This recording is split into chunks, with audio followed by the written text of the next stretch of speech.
What type of bum steals an iPad mini and a 2DS? I bought a DS. Another video. You know, as a kid, I had a 2DS. Ugly as hell, but I loved it. Thank you, Mom, for buying that for me, you know. Shout out single mothers. You know, the backbone of America. Shut the fuck up. Was very grateful for the time. I played a lot of Scribblenauts and Scooby-Doo on there instead of socializing. I hate being perceived. I hate coming outside. I don't want to party. I don't want anybody to even look at me, honestly. And if it wasn't stolen, I would probably still whip it out from time to time. But you know what? Somebody's mutual aid didn't hit, so they stole from a child who's now an adult that bought a DS. So, transition. Oh, this way. Honestly, the process of me getting a 3DS and even discovering that I wanted one in 2025 was by accident. I was just on eBay looking for a transparent modded iPod 5th generation classic. And why? Because I'm pretentious. I'm also very fun, cool, smart, amazing, talented, a great friend, you know. People always say that. One leg. Shut the fuck up. So I saw these right here, and immediately my brain released so much dopamine. And I was like, I can't live without these. But I was still going, $100 is a little bit much. So I ended up doing a little bit of research into it. And I knew for a fact that I wanted to get a 3DS XL. But I wanted to get it like this. I wanted to get a transparent version of it.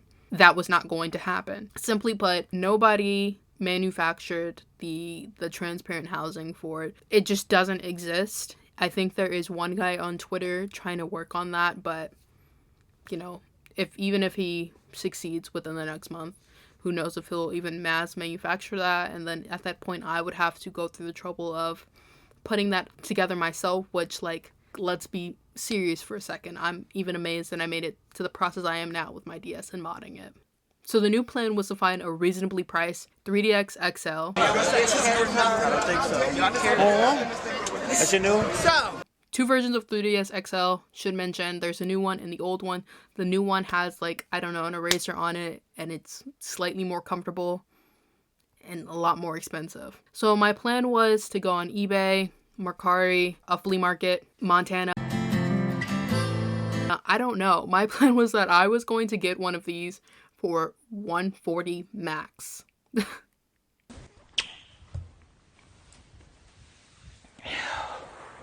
That was not going to happen. American resellers have lost their minds.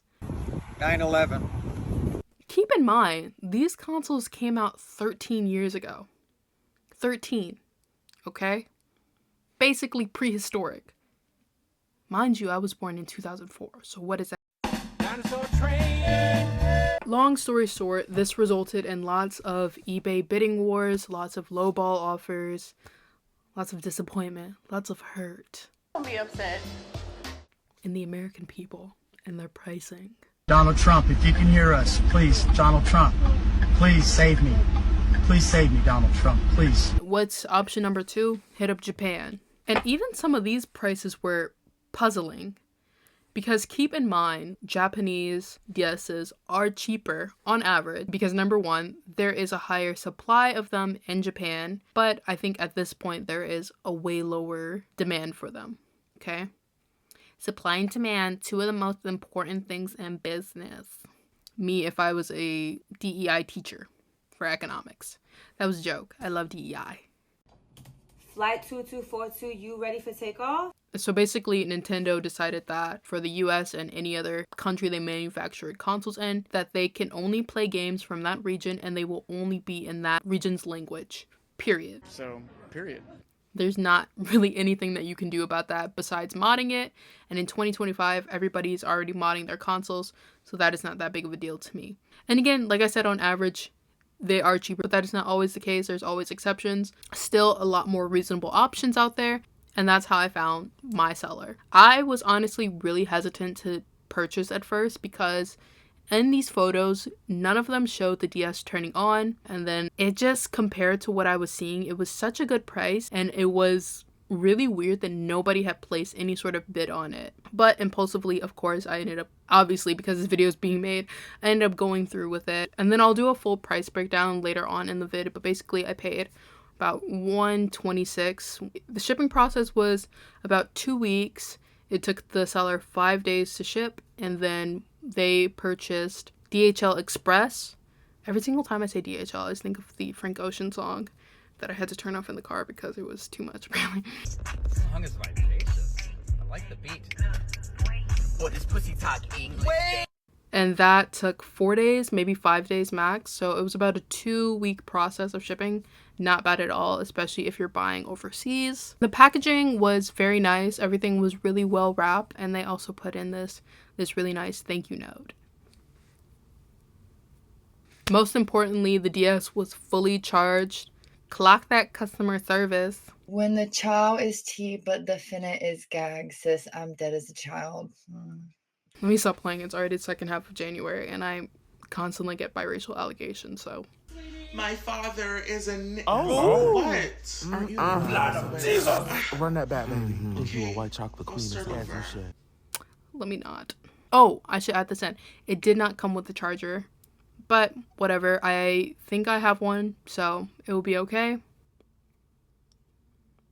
Now that it's confirmed that everything turns on and is working, it's now time to start the modding process.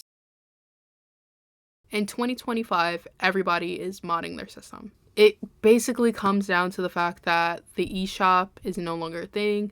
Lots of resellers, if you want physical cartridges, again, really expensive. And if you mod your device, you have access to every single 3DS game, and also you can change the background and kind of some customization with it as well. And if you're someone with a Japanese or other region 3DS XL, for Japan I think they're called the LLs, the basic modding process will remove the region blocks on playing non-Japanese games or non-whatever region games. Literally all I needed was an SD card and a charger. Depending on the computer you have, you will probably have to buy an SD card reader. I have a MacBook, so I already don't have shit. So I had like several adapters that I bought on Amazon that just came with an SD card reader. This is not going to be a tutorial of me modding. It's just going to be me talking about some of the little points I would add in if you are going to mod it. You know, kind of the things that made me a little bit confused. That's pretty much it. It really was not that hard of a process, especially if you read the tutorial first, read that first, and then you also watch this video to kind of follow along with it. I think a combination of those two, you'll be perfectly fine. But because I didn't do that initially, I had several setbacks and several almost tear moments. Number one, if you're buying the one that I have, the older 3DS XL, you get the normal SD card, anything older than that. If you're getting anything past the old 3DS XL, you're going to buy a micro SD card. Now let's get into my other 70 points of confusion. Girl, I didn't know how to insert an SD card in the first place. Windows is kind of the standard for a lot of these things. Therefore, they talk a lot about the root of your SD card. If you're on Mac, you just double click the folder, you are in your root. Not that big of a deal. And I feel like that should have been stated a little bit clearer. Another thing that I feel like should be stated clearer, because it was not obvious to me at all, you need 3 files. 2 of them you get automatically from downloading the software link that they provide. Boom, easy, fine, whatever. The third folder that you need, the Nintendo 3DS folder, you get that by inserting your SD card into your device. And like, I forget exactly what you had to do. I think you just have to hit okay and it like updates or something. I don't know. And then you take out your SD card and that's how you have that file. I was like, am I supposed to download this for something? What's going on? Again, maybe I just misread, or like, I was in special reading classes as a kid. That is actually a real story. And then I tried to pretend like I couldn't read so I could stay in the group and not have to go back to class. But then she ended up catching me that I was actually retaining how to read now. Anyways, those were literally the things that caused me so much strife in the beginning and made the process so much longer than it needs to be. I literally felt like a hacker in a cheesy 90s movie. It's a unit system.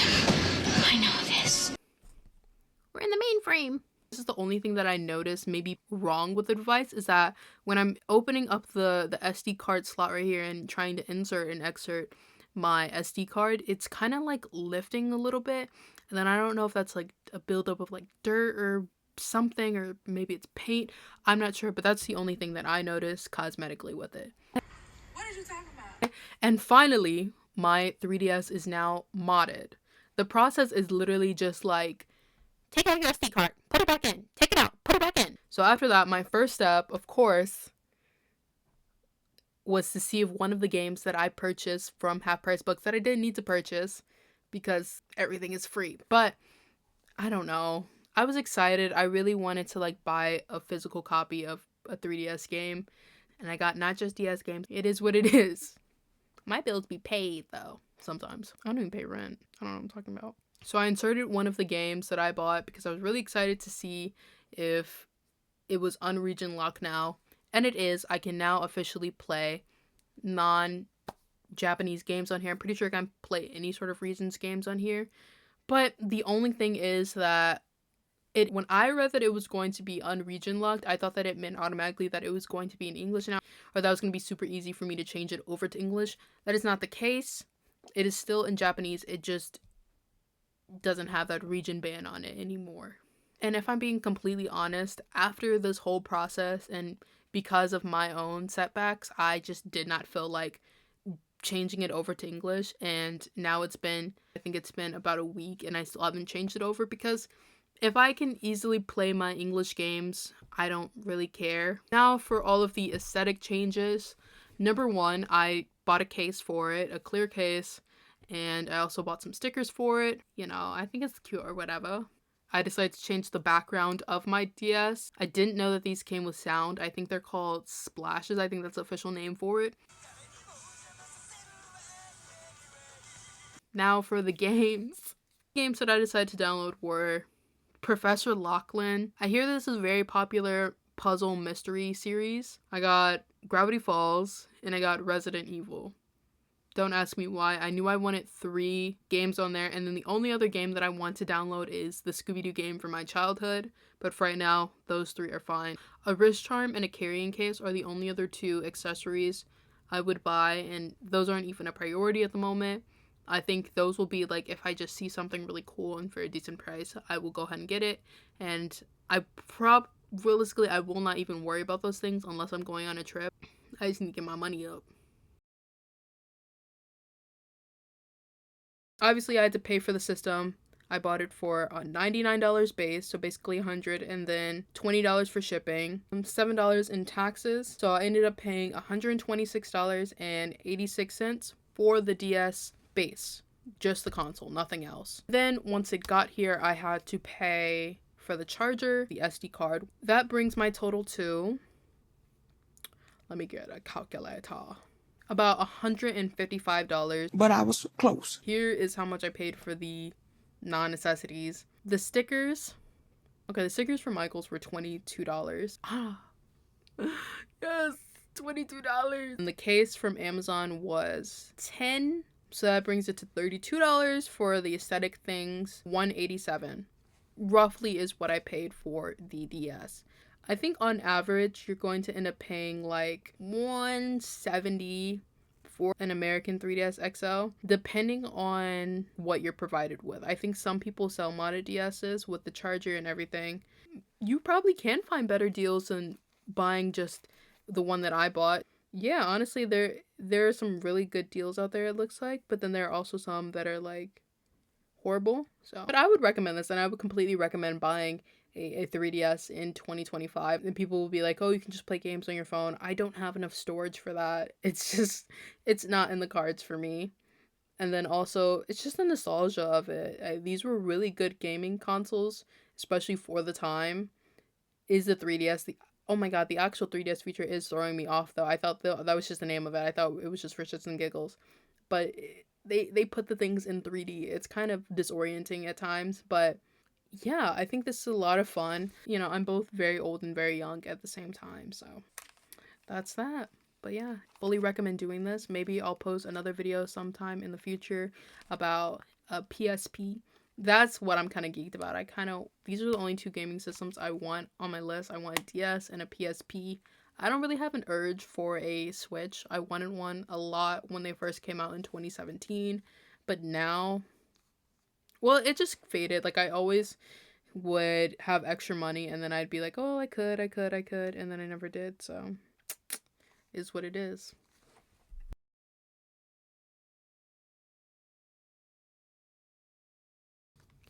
I can make the dope stretch. I was not going to get my ugly ass 2DS again. I can teach finesse. It's their minds. So ghetto. Transition.